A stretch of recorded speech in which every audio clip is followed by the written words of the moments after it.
જય શ્રી કૃષ્ણ ભાઈઓ.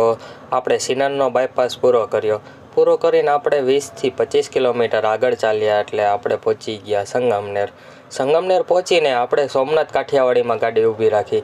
આ સોમનાથ કાઠિયાવાડીમાં મસ્ત કાઠિયાવાડી ચા પીધી. આપણે ચા પીને તરત જ તે આપણે આપણી ગાડી તરફ ચાલ્યા અને ત્યાંથી સંગમનેરનો બાયપાસ પૂરો કર્યો. બાયપાસ પૂરો કરતાં જ તે આપણે ઘાટ ચડાવવાનો આવી ગયો.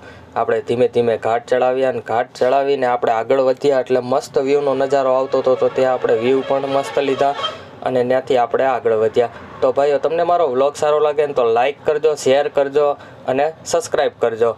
ત્યારબાદ આપણે પહોંચી ગયા કિસ્મત કાઠિયાવાડીમાં. આ કિસ્મત કાઠિયાવાડીમાં આપણે ગાડી પાછળ નીચે પાર્કિંગમાં ઉતારવાની હતી એટલે આપણે ત્યાં નીચે ગાડી પાર્કિંગમાં ઉતારી. કેમ કે અહીંથી આપણે હવે સવારમાં વહેલા 6 વાગે અથવા નહીં 5 વાગે કામ ખાલી કરવા જવાનું છે. કેમ કે આજે મંગળવાર છે ને આજે ગાડી ત્યાં ખાલી થાય એમ નથી.